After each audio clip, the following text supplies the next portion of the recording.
Welcome to smart जीकेमा तपाईहरु सबैलाई स्वागत छ। 2500 फिजिबल क्वेशन्स फर नेपाल राष्ट्र बैंक प्रिटेस्ट 2078 ल्याउने क्रममा यो डे 6 अर्थात् सेट 6 रहेको छ। मेरो नाम हो श्रद्धा श्रेष्ठ र नेपाल राष्ट्र बैंक लेभल 4 र 6 को तयारीको लागि यो महत्त्वपूर्ण हुनेछ। साथसाथै स्मार्ट जीके नेपालको पहिलो नम्बर 1 अनलाइन इन्स्टिट्युटमा विभिन्न अनलाइन तयारी कक्षाहरू सञ्चालन भइरहेका छन्। लिन चाहनुहुन्छ भने सम्पर्क गर्नुहोला अथवा हाम्रो अफिसियल वेबसाइट www.smartgkonline.com भिजिट गर्न सक्नुहुनेछ। अब लागौँ आजको प्रश्नोत्तरतर्फ, जसमा पहिलोमा रहेको छ नेपाल राष्ट्र बैंकले वार्षिक प्रतिवेदन कहिले पेश गर्नुपर्दछ? आर्थिक वर्ष समाप्त भएको मितिले 4 महिनाभित्र। त्यसै नेपाल सरकारको बैंकर, आर्थिक विषयको सल्लाहकार तथा नेपालको वित्तीय एजेन्ट को हो? नेपाल राष्ट्र बैंक। त्यसै नेपालको पहिलो वित्त कम्पनी कुन हो? नेपाल आवास विकास वित्त कम्पनी लिमिटेड NHDFCL।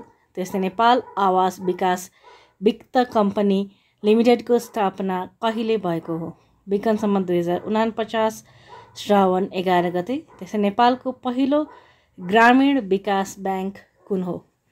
पूर्वाञ्चल ग्रामीण विकास बैंक हो।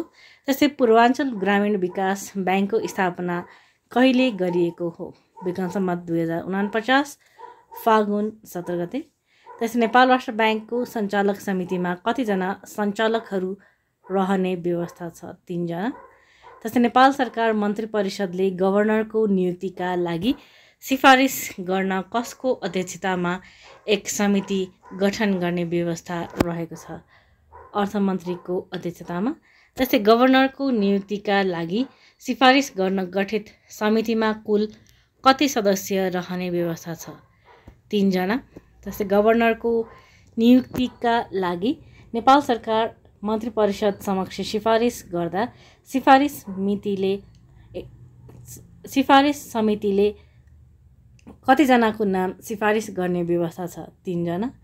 त्यसै नेपाल सरकारले मनासिब देखेमा कार्यकाल समाप्त भएको गभर्नरलाई पुनः कति पटकका लागि नियुक्ति गर्न सक्ने व्यवस्था छ? 1 पटक। त्यसै नेपाल सरकारले मनासिब देखेमा कार्यकाल समाप्त भएको नेपाल राष्ट्र बैंकको सञ्चालकलाई पुनः कति पटकका लागि नियुक्ति गर्न सक्ने व्यवस्था छ?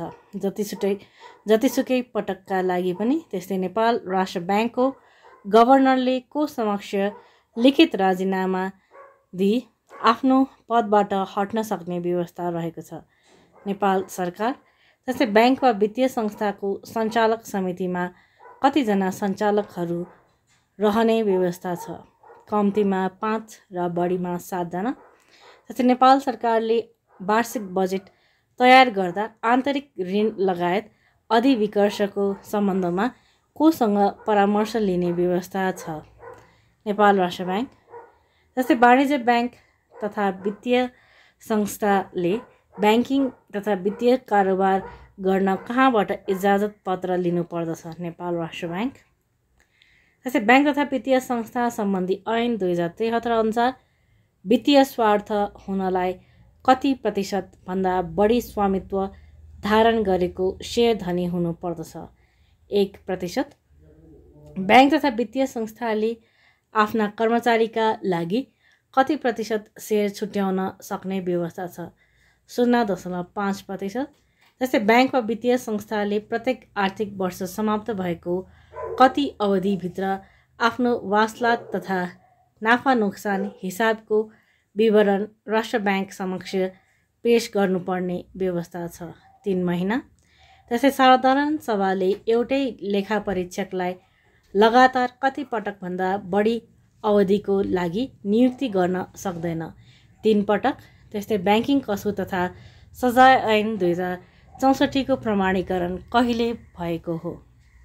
विक्रम सम्वत 2064 माघ 23 गते।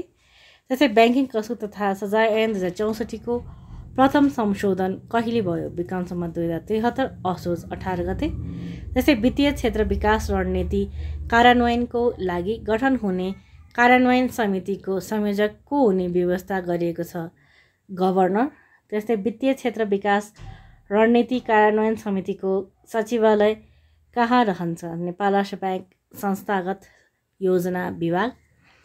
त्यस्तै पहिलो पारिवारिक बजेट सर्वेक्षण कहिले भएको थियो? विक्रमसम्म 2029-30मा। त्यस्तै नेपाल राष्ट्र ब्याङ्कबाट इजाजत पत्र प्राप्त संस्थालाई निर्देशन जारी गर्ने काम नेपाल राष्ट्र ब्याङ्कको कुन विभागले गर्दछ? ब्याङ्क तथा वित्तीय संस्था नियमन विभाग। त्यस्तै पुँजी कोष भन्नाले के बुझिन्छ? प्राथमिक पुँजी र पूरक पुँजीको योग। त्यस्तै इजाजत पत्र प्राप्त संस्थाले प्रवाह गरेको कर्जा सापटको साउँ र वा ब्याज भुक्तानी दिनुपर्ने भाखा नागेको अवधिका आधारमा सम्पूर्ण कर्जा सापटलाई कति प्रकारले वर्गीकरण गरिन्छ? 5 प्रकारले। त्यस्तै नवीकरण नभई अस्थायी रूपमा भुक्तानी अवधि बढी कायम रहेका अल्पकालीन वा चालु पुँजी कर्जालाई कस्तो कर्जा मानिन्छ? सूक्ष्म निगरानी। त्यस्तै कस्तो कर्जालाई सक्रिय कर्जा पर्फर्मिङ लोन मानिन्छ? असल कर्जालाई। त्यस्तै कस्तो कर्जालाई निष्क्रिय कर्जा नन पर्फर्मिङ लोन मानिन्छ? कमसल, शङ्कास्पद तथा खराब कर्जालाई। त्यस्तै नेपाल राष्ट्र ब्याङ्क सञ्चालक समितिमा कुन मन्त्रालयको सचिव सदस्य रहने व्यवस्था छ? अर्थ मन्त्रालय। त्यस्तै नेपाल राष्ट्र ब्याङ्कको उपत्यका बाहिर कतिवटा शाखाहरू छन्? 7 वटा। वर्तमान मौद्रिक नीति अनुसार वाणिज्य ब्याङ्कले अनिवार्य नगद मौजदात कति तय गरेको छ? 6%। त्यस्तै वर्तमान मौद्रिक नीति अनुसार विकास ब्याङ्कका लागि अनिवार्य नगद मौजदात कति तय गरेको छ? 5। चल्ती खाता खोल्ने वित्तीय कम्पनीका लागि अनिवार्य नगद मौजदात कति तय गरेको छ? 4%। त्यसै चल्ती खाता नखोल्ने वित्तीय कम्पनीको लागि अनिवार्य नगद मौजदात कति तय गरेको छ? 2%। लघु वित्त विकास ब्याङ्कको लागि अनिवार्य नगद मौजदात कति तोकिएको छ? 2%। त्यसै मुद्रा र ब्याङ्किङ सम्बन्धी समस्याहरू हल गर्न केन्द्रीय ब्याङ्कले सञ्चालन गर्ने नीतिलाई के भनिन्छ? मौद्रिक नीति। त्यस्तै हाल वाणिज्य ब्याङ्कहरूको न्यूनतम चुक्ता पुँजी कति रहने व्यवस्था छ? 8 अर्ब। त्यस्तै मनी चेन्जर व्यवसायीले भारतीय रुपियाँ खरिद बिक्री कारोबारका लागि वार्षिक कति शुल्क बुझाउनु पर्दछ? 2000। मनी चेन्जर व्यवसायीले भारतीय रुपियाँ खरिद बिक्री कारोबारका लागि नेपाल राष्ट्र ब्याङ्कमा कति धरोटी बुझाउनु पर्दछ? 1 लाख। हाल नेपालमा मनी चेन्जर सम्बन्धी कुन कानुन लागू छ? नेपाल राष्ट्र ब्याङ्क मनी चेन्जर विनियमावली 2067। त्यस्तै स्वदेशी मुद्रा लिएर विदेशी मुद्रा साट्ने वा विदेशी मुद्रा लिएर स्वदेशी मुद्रा साट्ने व्यवसायलाई के भनिन्छ? Money changer. त्यस्तै कुनै पनि देशभित्रै एक खाताबाट अर्को खातामा वा एक ब्याङ्कबाट अर्को ब्याङ्कमा रकम ट्रान्सफर गरिन्छ भने त्यसलाई के भनिन्छ? राष्ट्रिय विप्रेषण, मनी ट्रान्सफर। त्यस्तै मनी चेन्जर सम्बन्धी व्यवस्था नेपालमा कुन सालदेखि प्रारम्भ भएको हो? 2052। नेपाल राष्ट्र ब्याङ्क 2013 सालमा स्थापना भएपछि ब्याङ्कले मुख्य रूपमा कुन कार्यलाई पहिलो प्राथमिकता दियो? नेपाली मुद्राको चलन चल्ती। जस्तै ब्याङ्क तथा वित्तीय संस्थाको ऋण असुली ऐन 2058 अनुसार ऋण असुली न्यायाधिकरणको सदस्यको पदावधि कति तोकिएको छ? 5 वर्ष। कम्पनीको स्वामित्व बाँडफाँड गर्न जारी गरिएको अंशलाई के भनिन्छ? सेयर। ब्याङ्क तथा वित्तीय संस्था सम्बन्धी ऐन 2073मा जम्मा कति परिच्छेद रहेका छन्? 14 वटा। आर्जन गर्नुभन्दा अगाडि प्राप्त भएको आम्दानीलाई के भनिन्छ? अग्रिम आम्दानी। त्यस्तै भारतीय रुपियाँ खरिद बिक्री कारोबार गर्न मनी चेन्जरको इजाजत प्राप्त गर्न कति न्यूनतम चुक्ता पुँजी कायम गर्नुपर्ने व्यवस्था छ? 5 लाख। त्यसै रु 1000 को नोट प्रथम पटक प्रकाशित हुँदा सो नोटमा कसको हस्ताक्षर थियो? डाक्टर यादव प्रसाद पन्त। त्यसै नेपाल राष्ट्र ब्याङ्कले कहिलेबाट 2 वटा पाटेबाग भएको रु 500 को नोटमा एउटा मात्र पाटेबाग राखी नोट प्रकाशन सुरु गर्यो। विक्रमसम्म 2075 वैशाख 14 गते। त्यस्तै कुन अवस्थामा कम्पनीको सेयर जफत गरिन्छ? माग बमोजिमको सेयर भुक्तानी नगरेमा। त्यस्तै एकपटक प्रकाशनमा ल्याएपछि पुनः प्रकाशनमा नल्याएका नोटहरू कुन कुन हुन्? रु 25 र रु 250। त्यस्तै साधारण सेयरको बजार मूल्य कसले निर्धारण गर्दछ? कम्पनीको सञ्चालक समितिले। त्यस्तै पूर्वाधार विकास ब्याङ्क स्थापना गर्न न्यूनतम चुक्ता पुँजी कति आवश्यक पर्दछ? रु 20 अर्ब। ब्याङ्किङसँग सम्बन्धित टिसीको प्रारूप के हो? Travellers cheque. नेपालमा नै पहिलो पटक ब्याङ्किङ सर्भिस रोबोटबाट सुरुवात गर्ने पहिलो ब्याङ्क कुन हो? Nepal SBI bank. त्यस्तै हायर पर्चेज, लिजिङ, हाउसिङ लगायतका कर्जा दिने कार्यक्रम कुन तहको ब्याङ्कले गर्ने गर्दछ? क, ख र ग वर्गले। त्यस्तै नेपाल राष्ट्र ब्याङ्कमा हाल कतिवटा महाशाखाहरू छन्? 2टा। त्यस्तै विनिमय बिलमा जम्मा कति पक्ष संलग्न हुन्छन्? 3 पक्ष। त्यस्तै चल्ती खाता नखोल्ने वित्त कम्पनीको लागि वैधानिक तरलता अनुपात कति हुनुपर्दछ? 6%। 1 वर्षभन्दा कम अवधिका लागि सरकारले निष्कासन गरेको ऋणपत्रलाई के भनिन्छ? Treasury bill. नेपाल राष्ट्र ब्याङ्कको वार्षिक बजेट तथा कार्यक्रम कसले स्वीकृत गर्छ? सञ्चालक समितिले। जस्तै ब्याङ्क तथा वित्तीय संस्था सम्बन्धी ऐन 2073 अनुसार ब्याङ्क तथा वित्तीय संस्थाको सेयर पुँजीको विभाजित अंशलाई के भनिन्छ? सेयर। ब्याङ्क तथा वित्तीय संस्था सम्बन्धी ऐन 2073 अनुसार ब्याङ्क तथा वित्तीय संस्थाको सेयरमा स्वामित्व भएको व्यक्तिलाई के भनिन्छ? सेयर धनी। त्यस्तै माल वस्तु स्टकको भोगाधिकार सम्बन्धी ऋणीमै कायम राखी सोको धितोमा ब्याङ्क वा वित्तीय संस्था र ऋणी बीच सम्झौता भई प्रवाह गरिएको कर्जालाई के भनिन्छ? हाइपोथिकेसन कर्जा। त्यस्तै गभर्नरले डेप्युटी गभर्नर पदमा नियुक्तिको लागि सिफारिस गर्दा कतिजनाको नामावली सिफारिस गर्नुपर्दछ? रिक्त पदको दोब्बर सङ्ख्या। त्यस्तै आफ्नो काम सुरु गर्नुभन्दा अगाडि गभर्नर तथा सञ्चालकले को समक्ष शपथ ग्रहण गर्नुपर्दछ? प्रधान न्यायाधीश वा निजले तोकेको न्यायाधीश। त्यस्तै ब्याङ्कले कुनै गर्नुपर्ने कामहरू सुचारू रूपले सञ्चालन गर्न समितिको मातहतमा रहने गरी गठन गरिने व्यवस्थापन समितिको अध्यक्ष को हुन्छ? गभर्नर। त्यस्तै व्यवस्थापन समितिमा जम्मा कति सदस्य रहने व्यवस्था छ? 4। लेखा परीक्षण समितिको संयोजक को हुन्छ? समितिले तोकेको 1 जना सञ्चालक। त्यस्तै लेखा परीक्षण समितिमा कतिजना सदस्य रहने व्यवस्था छ? 3। लेखा परीक्षण समितिको सदस्य सचिव को हुन्छ? नेपाल राष्ट्र ब्याङ्क आन्तरिक लेखा परीक्षण विभागको प्रमुख। त्यसै नेपाल राष्ट्र ब्याङ्कको पुँजी कति रहेको छ? 5 अर्ब रुपैयाँ।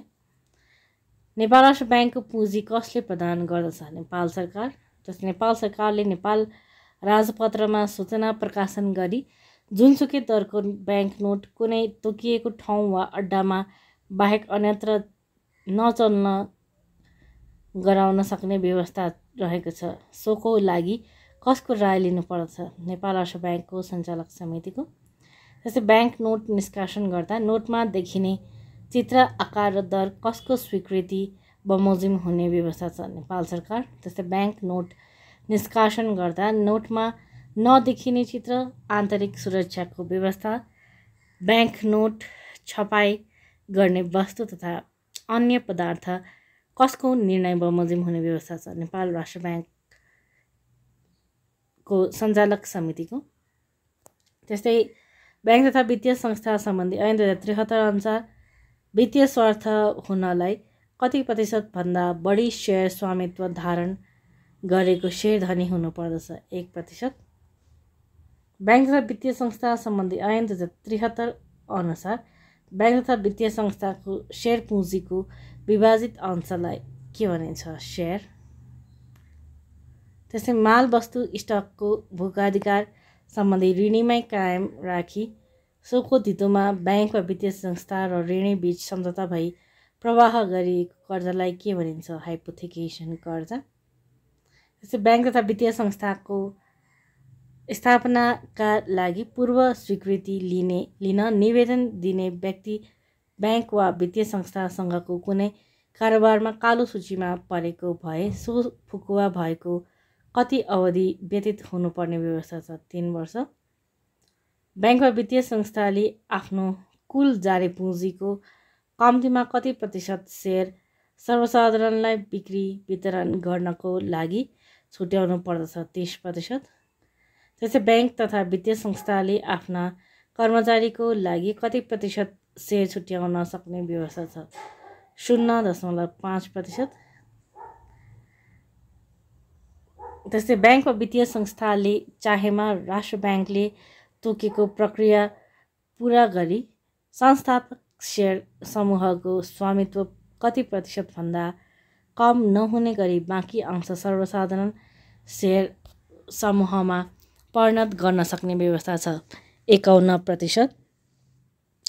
कस्ता बैंकको हकमा कम्तीमा 30% सेयर स्वामित्व सर्वसाधारण समूहमा रहनुपर्ने व्यवस्था आवश्यक पर्दैन? नेपाल सरकारको उल्लेख्य स्वामित्वमा स्थापना हुने बैंक तथा वित्तीय संस्था तथा पूर्वाधार विकास बैंक।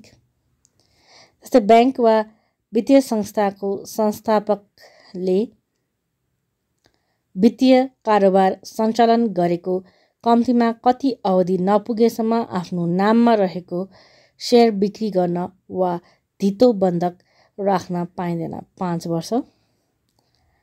त्यसै बैंक वा वित्तीय संस्थाको सञ्चालक समितिमा कतिजना सञ्चालकहरू रहने व्यवस्था छ? 5 कम्तीमा र बढीमा 7। त्यस्तै सञ्चालकको कार्यकाल कति अवधिको हुन्छ? बढीमा 4 वर्ष। सञ्चालक हुन कति वर्ष उमेर पुरा हुनुपर्दछ? 25 वर्ष। त्यसै सञ्चालक समितिको बैठक वर्षमा कति पटक बस्नुपर्ने व्यवस्था छ? कम्तीमा 12 पटक र 2 बैठकहरू बीचको फरक चाहिँ 60 दिनभन्दा बढी हुने छैन। त्यसै सञ्चालक समितिको बैठक बस्न कम्तीमा कति सञ्चालक उपस्थित हुनुपर्दछ? कम्तीमा 51%। त्यस्तै बैंक वा वित्तीय संस्थाको स्पष्ट सङ्गठनात्मक संरचना तयार गर्ने, नीति तर्जुमा गर्ने र कार्यान्वयन गर्ने कार्य कसले गर्दछ? सञ्चालक समितिले। जस्तै बैंक तथा वित्तीय संस्था सम्बन्धी ऐन 2073 अनुसार बैंक तथा वित्तीय संस्थाको कार्यकारी प्रमुखको एक पटकमा दिने नियुक्तिको पदावधि कति वर्ष हुन्छ? 4 वर्ष। जस्तै कार्यकारी प्रमुखको नियुक्ति कसले गर्दछ? सञ्चालक समिति। र आजको अन्तिम प्रश्नमा रहेको छ, कार्यकारी प्रमुख आफ्नो कामको बढीमा कति पटकसम्म उक्त पदमा नियुक्त हुन पाउँदछ? 2 पटक। हस्त यो प्रश्न साथै आजको भिडियो यही टुङ्ग्याउन चाहन्छु। ज्यादा स्मार्ट जिकेमा विभिन्न अनलाइन तयारी कक्षाहरू सञ्चालन भइरहेका छन्।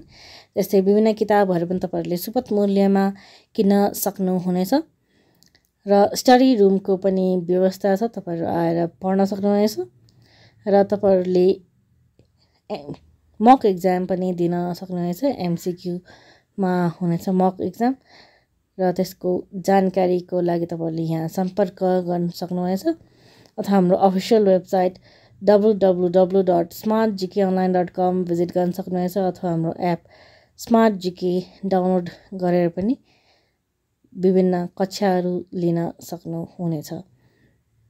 र यदि हाम्रो भिडियोहरू मन परिरहेको छ भने लाइक, सब्सक्राइब, कमेन्ट, सजेस्ट र सेयर गर्दै गर्नुहोला। धन्यवाद।